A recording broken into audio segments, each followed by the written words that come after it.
Good morning, and welcome to the Tyson Foods first quarter 2024 earnings conference call.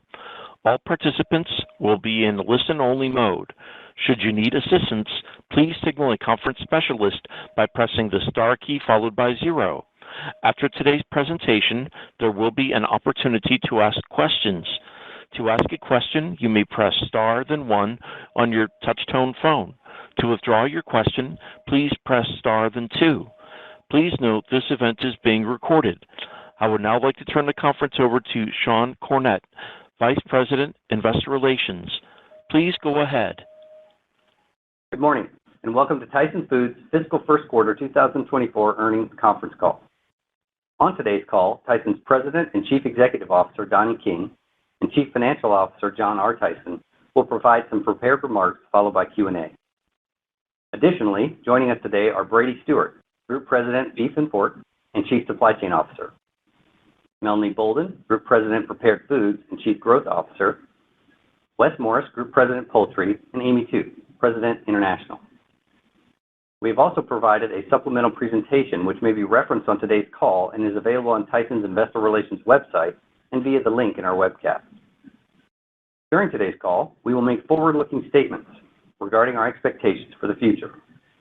These forward-looking statements made during this call are provided pursuant to the Safe Harbor provisions of the Private Securities Litigation Reform Act of 1995. Forward-looking statements include all comments reflecting our expectations, assumptions, or beliefs about future events or performance that do not relate solely to historical periods.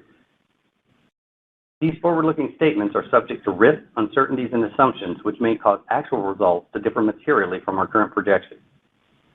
Please refer to our forward-looking statements disclaimers on slide 2, as well as our SEC filings, for additional information concerning risk factors that could cause our actual results to differ materially from our projections.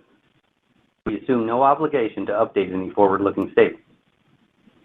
Please note that references to earnings per share, operating income, and operating margin in our remarks are on an adjusted basis unless otherwise noted.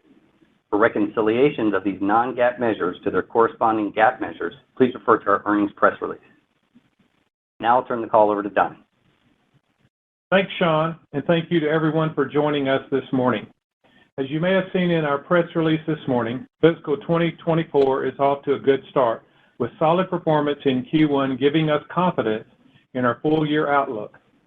The momentum we established in the back half of last year continued in Q1, highlighted by a $175 million improvement in adjusted operating income, 130 basis points of AOI margin expansion, and near doubling of adjusted EPS, all on a sequential basis. As we begin fiscal 24, we're witnessing the benefits of our core multi-protein portfolio. Chicken and pork are offsetting beef headwinds, while prepared foods continues to generate strong profit dollars and margins. While we can't control the macro environment, our focus on what we can control has been evident in Q1. Our performance reflects a commitment to operational excellence. We are more agile, collaborative, and disciplined business than a year ago, and we have a long runway of opportunities in front of us. I'm proud of our team members' continued efforts to enhance operational performance and want to thank all of them for their high level of engagement and their part in delivering our results in this quarter. We're controlling what we can to drive cash flow as well. Our disciplined approach to CapEx and working capital helped generate strong cash flow in the quarter. Prudent cash deployment is part of our strategy to build financial strength and will position us well when market dynamics turn in our favor. You've seen us take bold actions to improve performance, and everything remains on the table to drive operational excellence and address inefficiencies.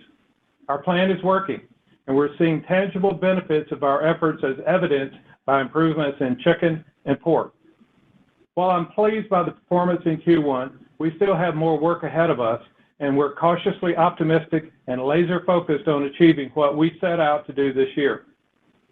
Our brands resonate with consumers, and we're maintaining strong market share despite comparing to our record position last year and some overall category consumption softness in Q1.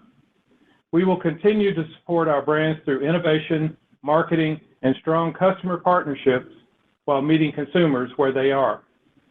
I remain highly confident in our long-term strategy based on a broad portfolio of core proteins and strong brands, and am optimistic about our future. We're leaving no stone unturned to drive long-term value for our shareholders. Now, let's delve into an update on share position of our branded portfolio. Our Q1 pound share in our core business lines, which include product lines from our iconic brands, Tyson, Jimmy Dean, Hillshire Farm, State Fair, Aidells, and Ballpark, remains at historically high levels despite a modest decline compared to record share in Q1 last year. In fact, our core business lines have grown pound share by more than 400 basis points since Q1 of 2019. While inflation is easing, consumers are still facing high prices compared to 2 years ago. However, they are still willing to purchase brands they know and trust, and this is reflected in our share. We're also focused on customer elasticity and balancing with our own costs. We believe our approach is working. The value proposition of our iconic brands resonates strongly with consumers. Over the past year, nearly 3 out of 4 U.S. households purchased a Tyson core business line product, and this penetration rate is growing. What gets me even more excited is that our product line with the highest penetration rate is only in about a third of households, leaving us plenty of room for continued growth over the long run. Moving on to segment performance, starting with prepared foods. Our food service volumes continue gaining traction as we strive to grow this business with a focus on customer diversification and margin accretive channels. Operational efficiencies and lower raw material costs drove strong adjusted operating profits and margins. Our branded foods business remains a strategic growth pillar, and we are committed to supporting and growing our brands through innovation, price pack architecture, high ROI marketing support, and strong customer partnerships. This is critically important in an economic environment where consumers remain more discerning with their purchasing decisions. In chicken, the momentum established in the second half of fiscal 23 continued in Q1 with a third consecutive quarter of over $100 million in sequential AOI increase. Operational improvements, including the bold actions we've taken, along with improvements in live operations, yield, labor efficiency, and customer service, as well as improving market conditions, were the primary drivers in Q1. In beef, limited cattle supply led to spread compression, as we expected. Roughly half the loss in Q1 was related to an inventory valuation adjustment, which was primarily driven by highly volatile cattle futures. While spreads are expected to remain tight, our goal remains to be best-in-class operators so that we can manage the business as efficiently as possible. We have identified incremental opportunities to improve our execution and help offset some of the challenges from the current cattle cycle. Turning to pork, better supply drove lower hog costs, leading to improving spreads. Our team's focus on operational execution allowed us to capture the benefits of these favorable market dynamics, which resulted in improved profits both on a year-over-year and sequential basis. Before I hand it over to John for a financial review, let's reiterate our priorities for the year. First, we're committed to improving our financial strength and driving cash flow to support our dividend, as demonstrated in Q1. Over the past year, we announced the closure of 6 of our older, less efficient plants in chicken and 2 of our smaller beef, case-ready, value-added facilities. We're already seeing the benefits of these actions and will continue to evaluate opportunities to drive efficiency across our segments. In chicken, our focus on enhancing our competitiveness continues. In prepared foods, we want to build growth momentum behind capacity additions coming online, increase our brand household penetration, and diversify and grow our food service business. In beef, we acknowledge the challenges and will be prepared for multiple outcomes during the current cattle cycle. In pork, we're gaining momentum in operational execution and are excited for continued improvements. With that, I'll turn the call over to John to discuss our financial results and outlook. Thanks, Donnie. I'll start with an overview of our total company results before moving on to our individual segments. Sales in Q1 grew slightly year over year, as an increase in beef revenue was nearly offset by a decrease in chicken. The decline in adjusted operating profit was driven by lower profitability in beef, which was partially offset by growth in chicken and pork. It's important to note that AOI improved significantly on a sequential basis, despite the modest decline versus last year. Adjusted EPS nearly doubled compared to last quarter, highlighting the ongoing improvement in our operational performance. Now let's review our segment results, starting with prepared foods. In prepared foods, Q1 revenue was flat year over year. Volume growth was led by benefits from the Williams acquisition and continued recovery in our food service business. Lower pricing primarily reflects the mixed impact of the lower contribution from retail. AOI in Q1 was also in line with last year. Lower raw material costs and operational efficiencies were offset by increased brand support expenses, startup costs associated with new capacity additions, and mix.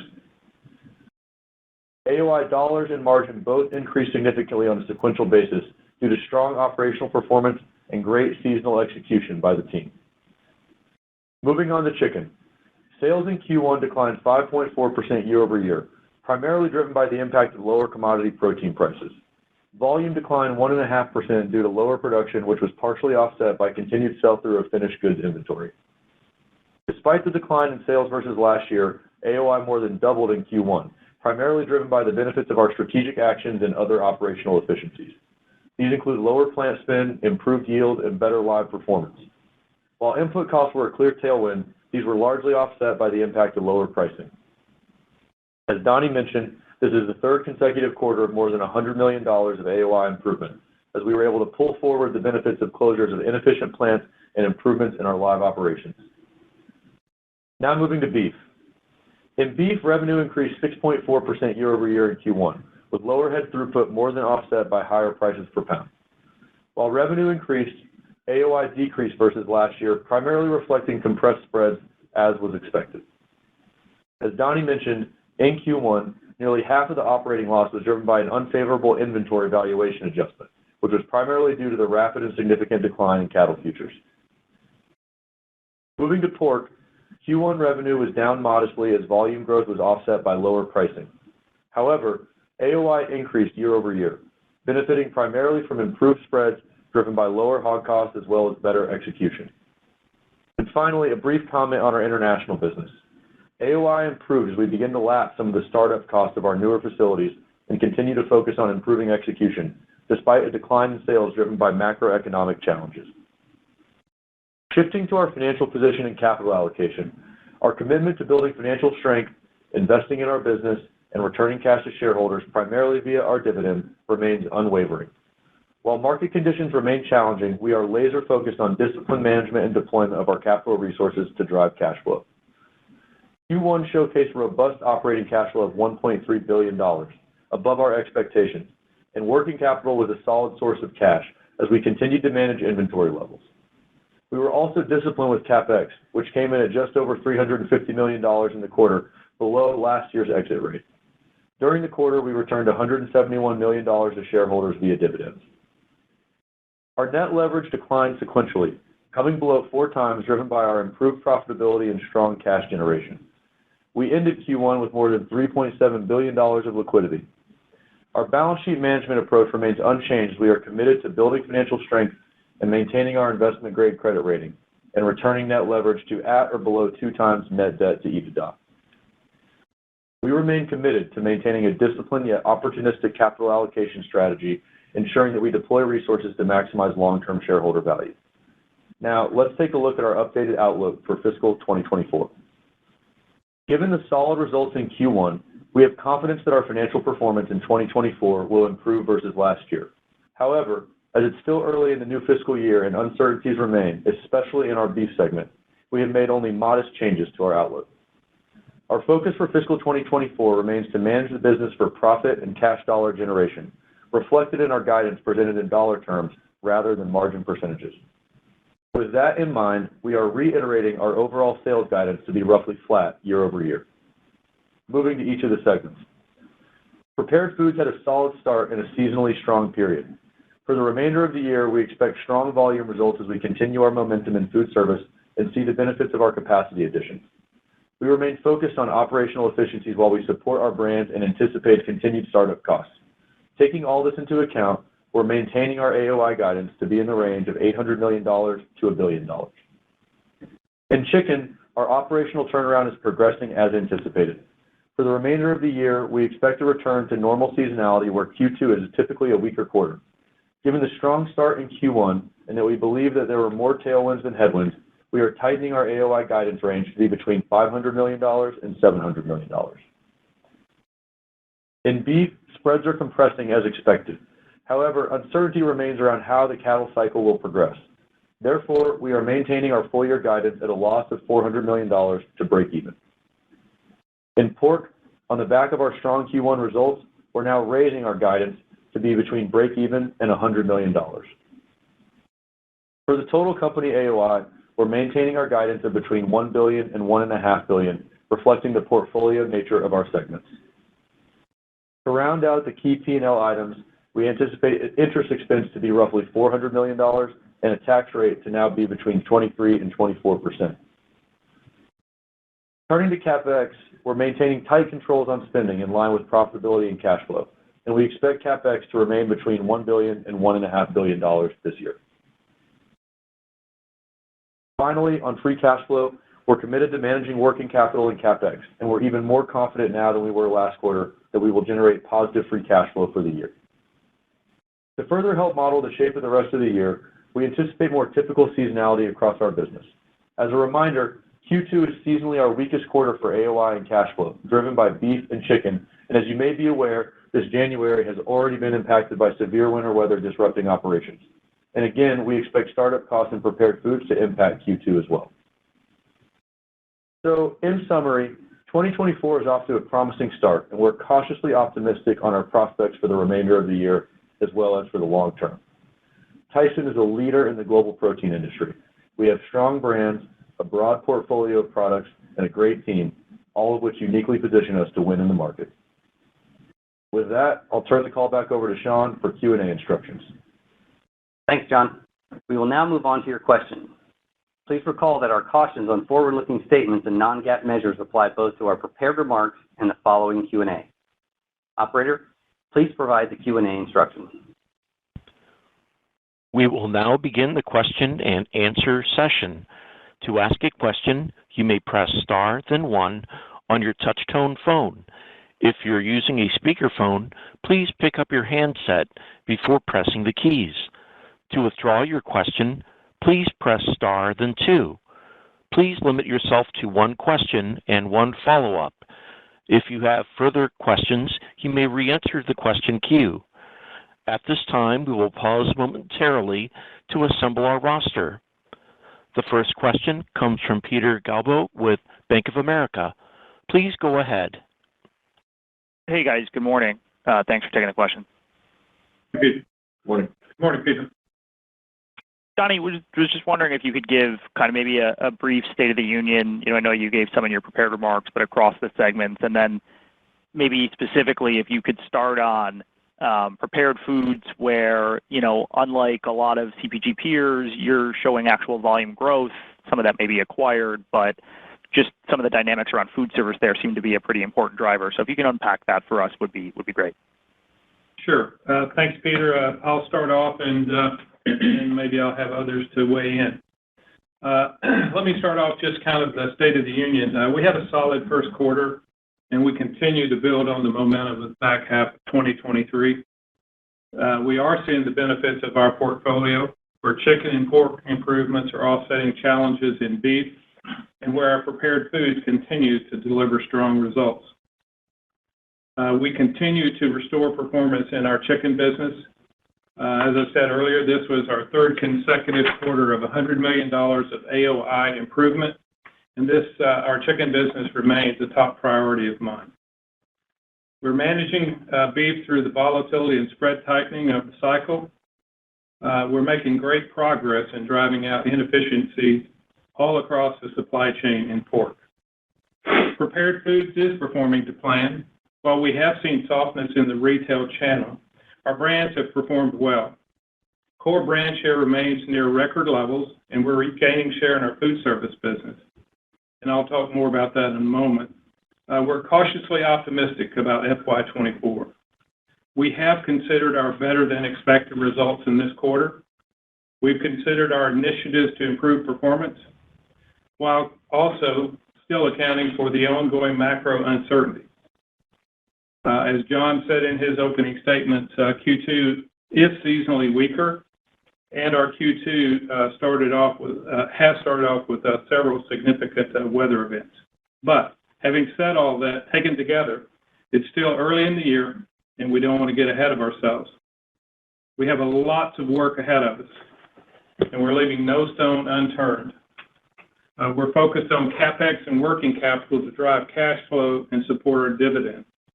We are controlling the controllables and taking necessary action, including right-sizing and modernizing our footprint and network design to drive efficiencies. We are pleased with the quarter and believe we're taking the right steps.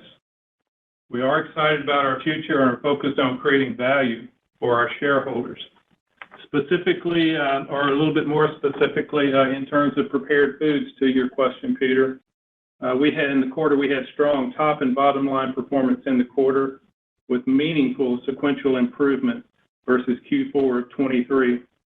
If you look at the makeup of the volume, it was driven by a balanced portfolio between retail and food service.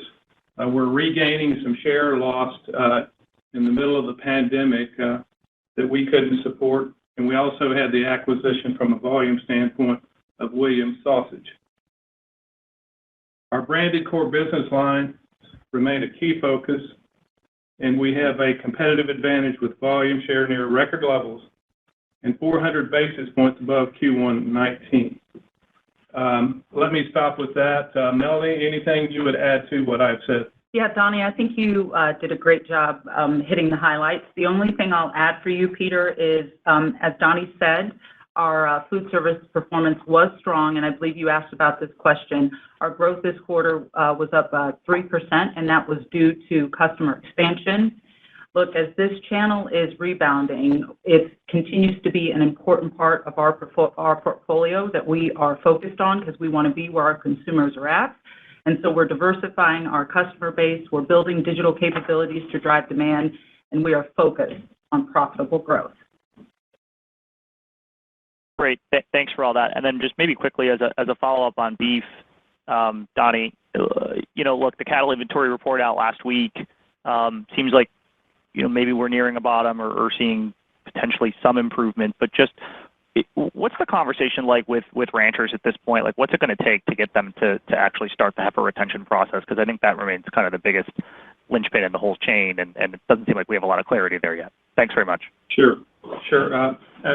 I'll tell you, we look at the same information that I'm sure you've seen, and we saw the cattle and feed report that you referenced. Unfortunately, Peter, the data doesn't indicate that heifer retention is taking place, and that's obviously one of the signposts we're looking for. In the quarter, we continue to see volatility and spread tightening. We expected that. As we think about our outlook, we continue to project tight cattle supplies for the balance of 24 and even beyond. And let me pause. Brady, you want to add anything to that? Yeah, thanks, Donnie. And Peter, that's a great question and one that we continually are studying. And I think when you unpack that cattle on feed report, there's a few comments that obviously are lending itself to the numbers that we're seeing, and part of it's relative to some slower turnover that we've seen. We've seen placements for cattle on feed from some of the drought areas as well from a geographical perspective, and as you indicated, which is the spotlight of the conversation, is we have not seen significant heifer retention to date and continue to see those heifers move into the cattle on feed report. So continuing to focus on a few factors relative to heifer retention, obviously how these interest rates that we see today relative to the difference or the delta today versus some of the cycles in the past is a highlight for us to continue to watch. And then we'll continue to evaluate and understand how weather conditions are changed and lend themselves into a more favorable heifer retention strategy for these ranchers. Thanks very much. Thanks, Peter. The next question comes from Adam Samuelson with Goldman Sachs. Please go ahead. Yes, thank you. Good morning, everyone. Morning, Adam. Morning. So maybe coming back to chicken, and John, there you gave some color in your prepared remarks, but hoping to expand on a little bit on just the profit drivers in the business in the quarter. There was $170 million of feed tailwind year on year, some offset with price. But can you maybe walk through the year-on-year profit bridge in chicken a little bit more closely? And I guess apart from seasonality in the fiscal first quarter, fiscal second quarter, the first quarter would imply kind of tracking to at or above the high end of the segment profit guidance for the year. So just want to make sure we're understanding kind of some of the moving pieces you're looking at for the balance of fiscal 24. Yeah, Adam, thanks for the question. And maybe let me give a few points that will help you shape our 24 outlook compared to 23. I think the first thing to point out is we talked about the network moves, operational performance improvement. We've started to realize that, and the adjustment in our guidance range of taking the bottom end up by $100 million, roughly equivalent in line with where we were ahead of expectations for the balance of the year, where we were compared to expectations.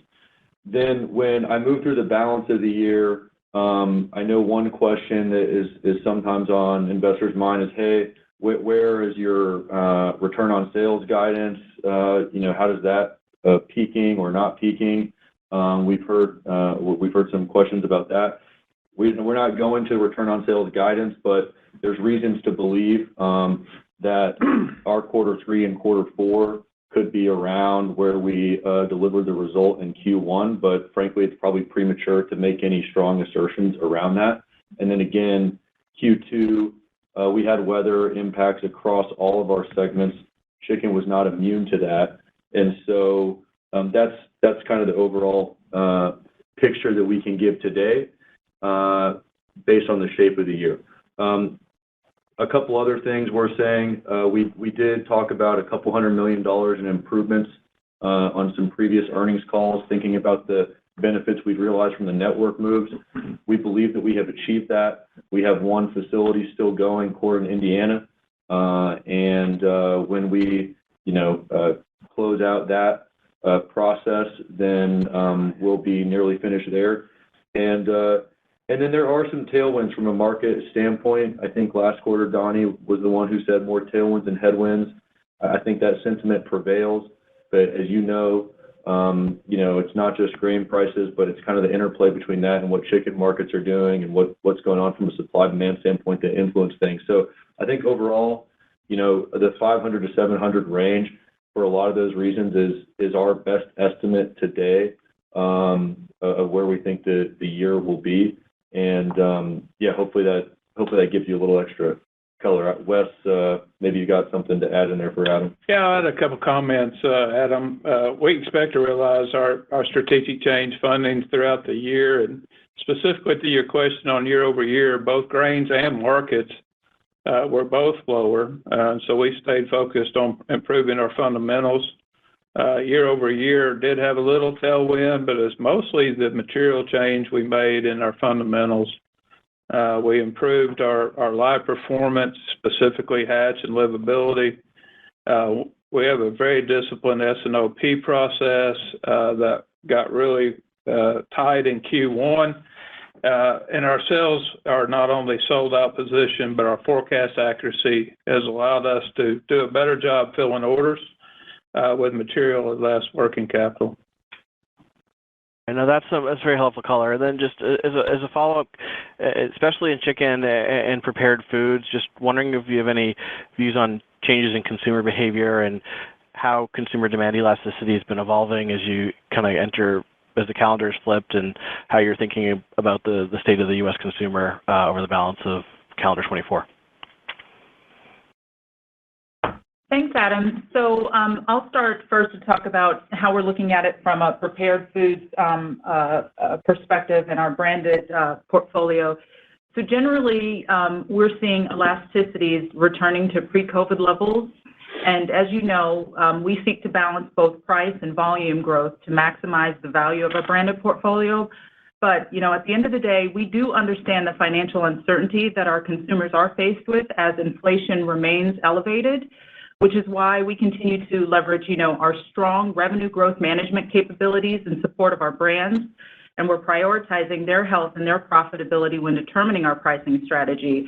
And additionally, across the board for any of our branded business, we remain focused on understanding our category dynamics, assessing our competition, and of course, meeting our consumer needs when making pricing decisions. Adam, I'd just add that we're seeing really good dark meat demand. We've seen a reemergence of our wing demand, and we're seeing a slight shift towards food service. All right, that's all really helpful. I'll pass it on. Thank you. Thanks, Adam. The next question comes from Ken Goldman with J.P. Morgan. Please go ahead. Hi, thanks so much. I wanted to ask a little bit about competition on the prepared food side. Are there any of your more important categories that you're starting to feel, maybe a little incremental pressure in terms of competition, whether it's on the pricing side or however you want to frame it? And I guess how comfortable are you with your price gaps versus these competitors today, just in a general sense? So in terms of competition, regardless of the business, we have some very strong competitors in every space that we play. And so I'll leave that there. But I'll give Melanie the opportunity to talk about more specifics in categories. For example, I would just simply say that we saw strong performance in breakfast sausage and cocktails, and we had some headwinds in our lunch meat and our frozen protein breakfast area. Melanie, you want to add to that? Yeah, I would just say, Ken, at the end of the day, this is a challenging consumer environment, and boy, competition is stepping up. We're not only seeing, competition step up from branded players, but also private label is a factor. And I think, overall, we're doing very well and holding our position. But at the end of the day, we are just focused on our own retail business in particular and making sure that we're doing what we have to drive consumption, to address any price gaps and make sure that we are, maintaining our leadership position in which, as you know, in 8 of our 10 categories. So right now we are focused on making sure, that we grow through high ROI merchandising with a strong feature and display at shelf. We're increasing our MAP investment to continue to grow, our household penetration. We've got strong innovation on shelf now and also coming, which is going to offer, a strong engagement with consumers. And very importantly, to address pricing, we're making sure that we're enhancing our price pack architecture offerings so we can ensure that we are maximizing our distribution footprint. And we think all these steps, together, we're starting to see actions in the marketplace and, are confident in our full year outlook. Thank you for that. And then a follow-up is on chicken. As we look at some of the export data, and I realize, some of the monthly data is a couple months in arrears usually, but, the export data in general in terms of pounds for chicken, they've been a little bit weaker as 2023 anyway progressed. And yet, as we start into 2024, at least according to Erneberry, leg quarter prices have done pretty well, which might be not what one might expect at first glance, just seeing the trade numbers. So just curious for a little bit of your thoughts on, how to think about demand for leg quarters, export demand in general. Any color there would be helpful. Thank you. Yeah, I'll take that, Ken. Thanks. We've seen a lot of disruption in the paw export side. Specific to leg quarters, freezer stocks are at a really low level, and demand seems to be robust enough to clear it at very attractive prices. Thank you. The next question comes from Ben Bienvenu with Stephens Inc. Please go ahead. Hi, thanks. Good morning. Morning, Ben. I want to ask, I know chicken's gotten a lot of focus. Congrats on the quarterly results. John, I wanted to drill down on the 2Q commentary that you provided, recognizing it sounds like there's some operational headwinds and disruptions from weather early in the year. What I'm curious on is if commodity fundamentals continue to improve and grain prices stay low, supply demand comes into better balance, is that enough positives to offset the temporal operational dynamics that we saw in the second quarter? I think there are reasons to believe why some of that could offset it, but I think it would be I think to quantify exactly what that offset is, we're not totally ready to do that. But let's zoom out and talk about the broader year, because I think I just want to hone in on some factors that are at play about why we remain cautious on the chicken outlook, and it has to do with what's going on in the total protein markets. Beef continues to be volatile. I think we've had predictions about where beef prices and beef markets were going to go that have some have held true, some have not. There is projections for more pork to be on the market this year. We've already talked about the consumer today. So I just want to make sure that we land the message today. While we're cautiously optimistic about chicken, there remains a lot of uncertainty and a lot of time left in the year. So Ben, I think I addressed at least parts of your question. Hopefully that's helpful. Yeah, John, that's great. Sure. If I could add one thing or a couple of things to that as it relates to chicken, those operational improvements that all of us have talked about in chicken, those continue, and those fundamentals, while we are improved, there's still a lot of work left to do there, and we got a really good team working against those things, but keep that in mind as you are looking at Q2 and the balance of the year as well. Okay, very good.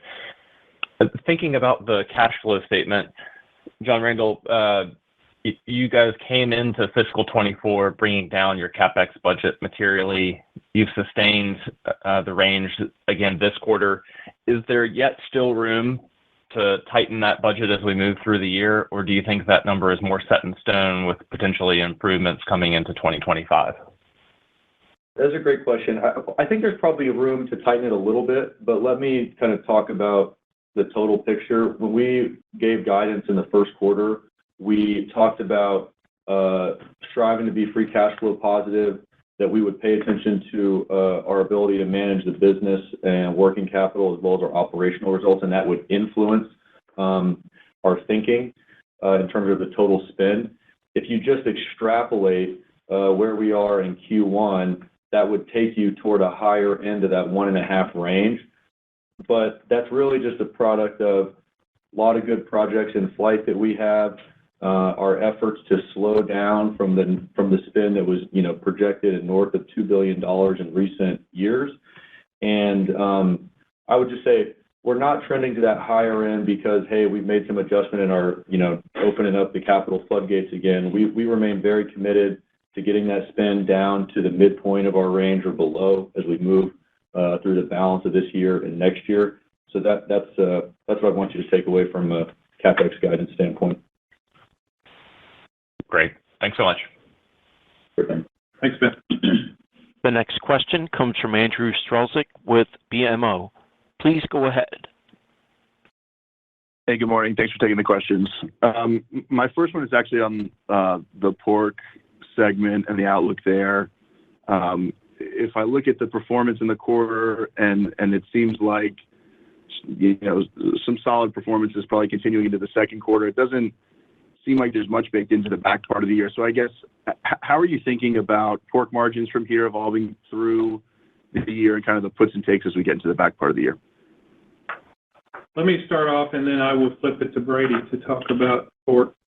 Hog supply drove lower hog costs, leading to improved spreads. We're seeing a number of benefits of better execution in pork, and we have assembled a really, really strong team in our pork business, led by Kyle Narron.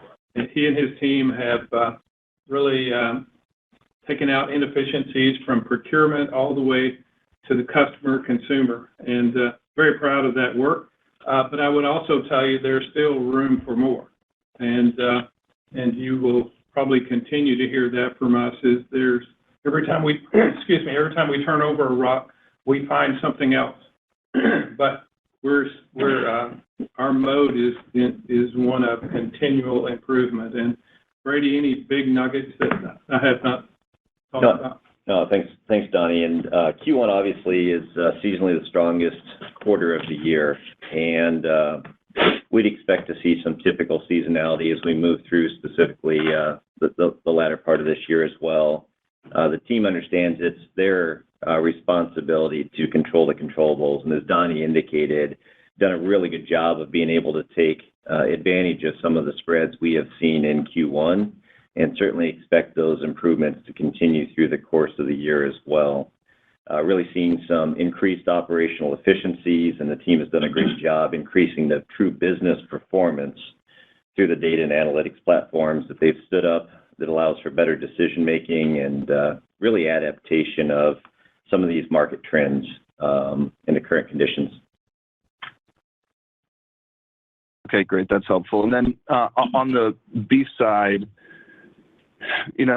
I guess when I look at the typical seasonality and I look at kind of the performance in the first quarter and then the commentary on the second quarter, it seems like you would need to have pretty solid improvement in the back part of the year, not to be kind of towards the lower end of that range. And I know there's seasonality involved there as well. I guess I'm just curious, can you talk about maybe, what would get you to the high and low end of that range? I understand certainly that there's a lot of uncertainty as we move through the year. And then maybe can you clarify also, when we think about the second quarter, are you thinking about sequentially lower off the number that you reported, adjusted operating income in the first quarter, or is that kind of once you back out the inventory adjustment?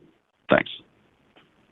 Well, thanks for the question. And as you pointed out there, I think it's really important to emphasize what both John and Donnie indicated in the opening remarks, which was in Q1, we saw that rapid decline in cattle futures. And that was the driver for that inventory valuation adjustment. That was roughly $56 million in the first quarter. And really, as we look at the first quarter, obviously, we saw some headwinds relative to some decreased value in the drop. We saw the spread compression, and obviously with lower supply, not only in Q1, but as we move through the rest of the year, we see that lower opportunity for a cost dilution of our overhead structure relative to these volumes. But let me be really clear. We see a path to improvement as well. And from an operational excellence perspective, how we manage the business today versus the past in a different economic cycle is very important. Focus on efficiency, yield, and really balancing supply and demand, not only by a cut-by-cut basis and through our grind complex, but also in terms of yield and efficiency is going to be paramount and important to the team, and they're dialed in on that as well. We've made changes that certainly provide us opportunity in the future as well. As we mentioned last quarter, we've right-sized our beef value-added business really to match our customer needs and what we're seeing from a supply perspective as we move through this. And again, as I've mentioned before, we have a well-capitalized asset base and believe we're really able to manage through a variety of headwinds and market conditions that we expect to see as we move through this cattle cycle. Great. Thank you very much. Thank you. The next question comes from Ben Tyra with with Barclays. Please go ahead. Hey, good morning, Donnie, John. Thanks for taking my question. Good morning.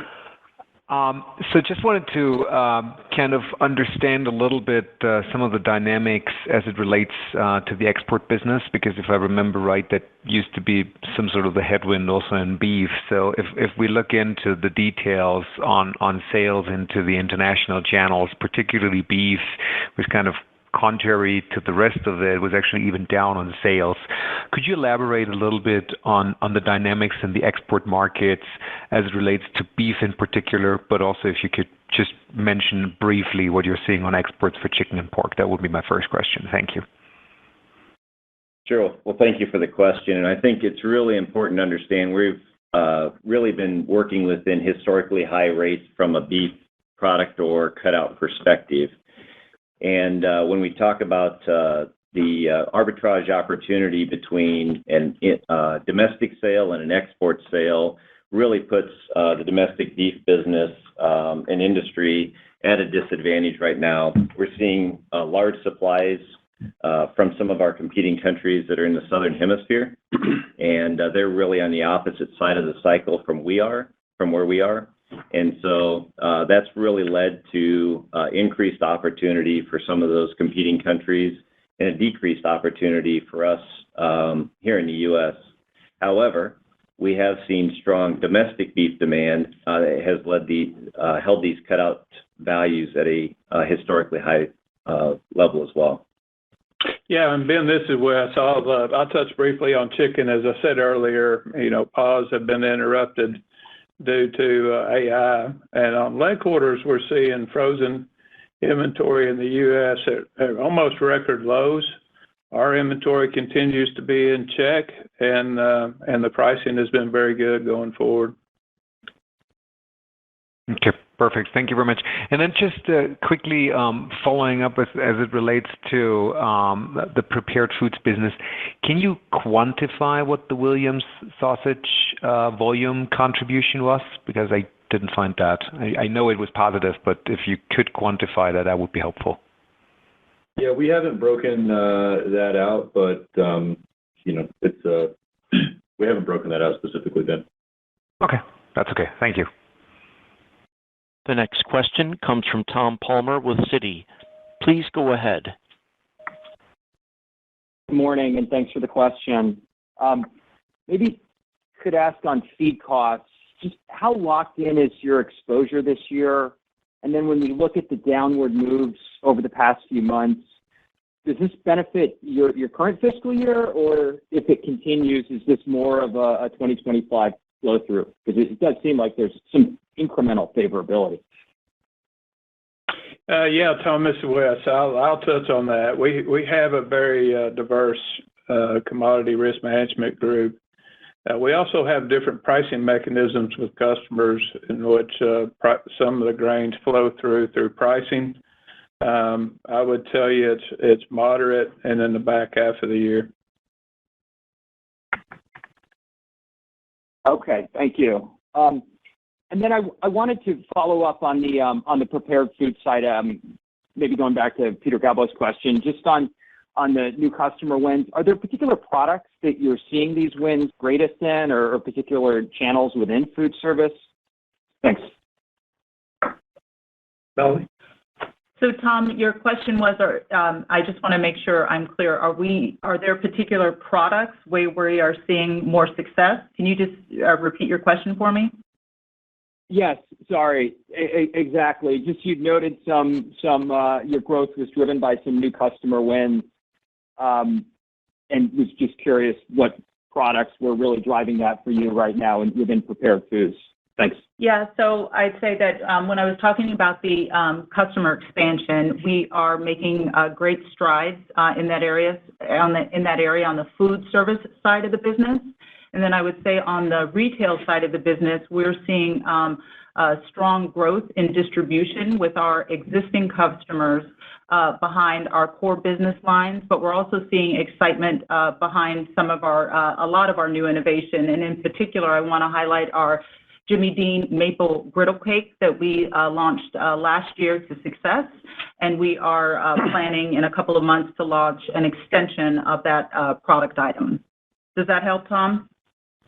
Tom, let me yes, add. Thank you. Let me add a little more color as it relates to food service there. As a reminder to everyone, in the middle of the pandemic, we had some operational issues being able to produce enough product for our customers, and we essentially had to give up some business. And we've been, since the pandemic, trying to go and regain that. But we have a nice diversification between what are the traditionally quick service restaurants and as well as broadline distribution. Okay, thank you. The next question comes from Michael Lavery with Piper Sandler. Please go ahead. Thank you. Good morning. Good morning. I want to come back to chicken and just try to understand, obviously the lift in the quarter was cost and margin driven, but when you pointed to the strategic actions and those benefits, can you help us understand maybe how to think of them kind of longer term? And would this put you at the higher end or above, kind of a 5 to 7% margin range? I know you're not wanting to think about margins as how you guide for the year. You gave a little bit of breadcrumbs for the second half. That's all real helpful, but maybe just looking a little further out, is the business structurally different enough that under normalized conditions you would rethink what it's capable of, what its earnings power is longer term? So let me start. This is Donnie. Let me start with a couple of points, and then I think John probably has a couple to add. But in terms of being prepared to give guidance, we're not prepared to do that today and talk about that. But what I can tell you is what we're doing as a company. We talked about the third consecutive quarter of over $100 million of AOI improvement. In the midst of that, what I can also tell you is market, whether that's for grain or the meat side, those are largely offsetting one another. So the improvements are coming from operational improvements, operational excellence, both in plants and in live production, and really driving out waste from the business. But we also, as we said earlier, we're realizing the benefits from plant closures in terms of modernizing and right-sizing our footprint. So we're seeing all of those. But this plan doesn't really we've modeled the markets as they are today for the balance of the year, but this is all about operational excellence and being more competitive and being better at what we do, as at the same time driving up raw material to a more value-added and branded within the chicken segment. John? Yeah, Don, that's a nice summary. I think, again, without touching on what the long-term outlook is like, the things I would point out about how the strategic moves we made have a sustaining impact in our business is a couple of things. First, we're just taking cost out of the system while still keeping the same amount of volume with our customers. Over the long run, that means not putting capital into older and more tired assets, rather investing in those assets where we think we can achieve our target ROIC numbers.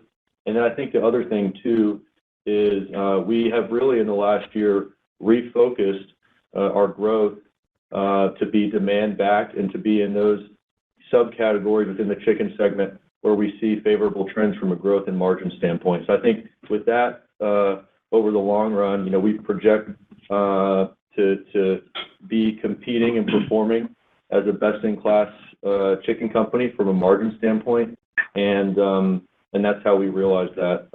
I think the other big move that we made, we've seen it in our live performance results this year, is the switch from NAE to NAIHM, and that's provided us for a lot more consistency in order to meet customer demands and expectations from a live standpoint.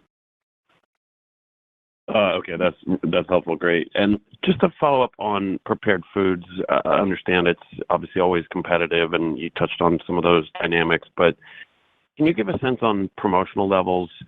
Would you say they're normalized again? Do you see increasing activity there? You called out some of the mix headwinds. Was price otherwise flat, or I guess maybe could you dissect the price and mix pieces of that, and just a sense of how the environment looks from a promotional perspective? Is it getting more intense, or does it seem to have stabilized? What's your sense of how that looks? Yeah, so this is Melanie. I would say that promotional activity is continuing. We are continuing to see intense promotional activity. In terms of how we are operating, we have, our highest performing or our highest ROI merchandising initiatives, in place to drive our feature and display and choice at shelf, and we are seeing it working. But to your point, competitive activity in this area is strong, and we're just, focused on controlling our controllables And in addition to our promotional activity, we're focused on, as I said before, increasing our MAP investment to engage consumers.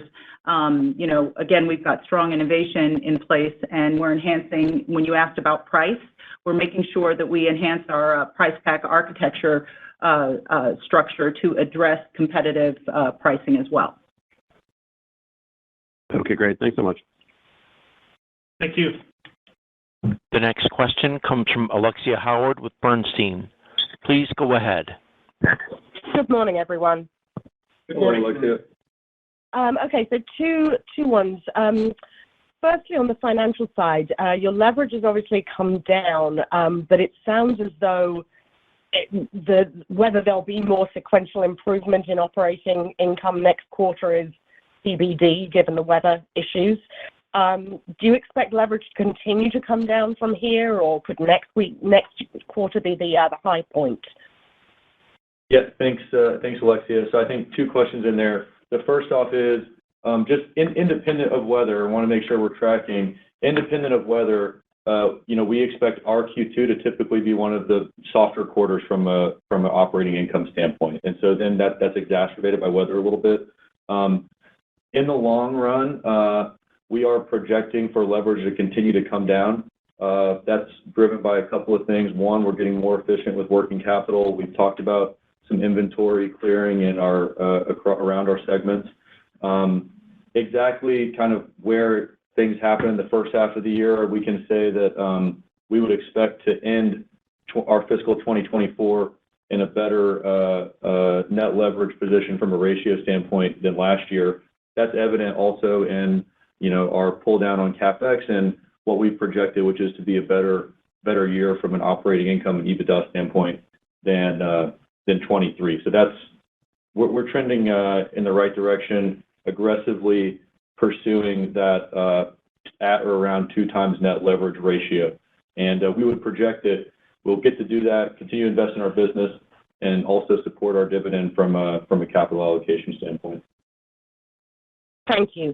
And then just as a follow-up, on sticking with prepared foods, it sounds as though this mix shift into food service is obviously a good thing overall, but it is pushing the pricing down, and potentially there might be a negative mix shift with margins. Are you able to clarify whether that price pressure will continue in future quarters? And are you able to talk about the margin differential between branded retail and food service and private label, which I assume is lower? Okay, Alexia, this is Don. There are a lot of questions in there. Here's what I can tell you relative to food service, and keep this in mind. We've talked about it today because you have seen some volume improvement relative to food service. I would remind you that we had given up some business in the middle of the pandemic, and the nature of those contracts can be quite lengthy, and we're starting to get back in when those open up and get some volume.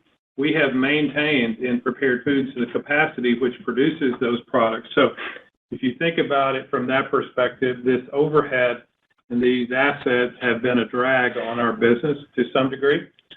We've gotten new volume to put into those assets. So that's one piece of it. We're probably not going to talk about the differential in the margin structure between food service and retail, but it's important that we regain that volume in food service. But our retail, our iconic brands in retail, continuing to support those and grow those and innovate and do merchandising like Melanie has talked about before.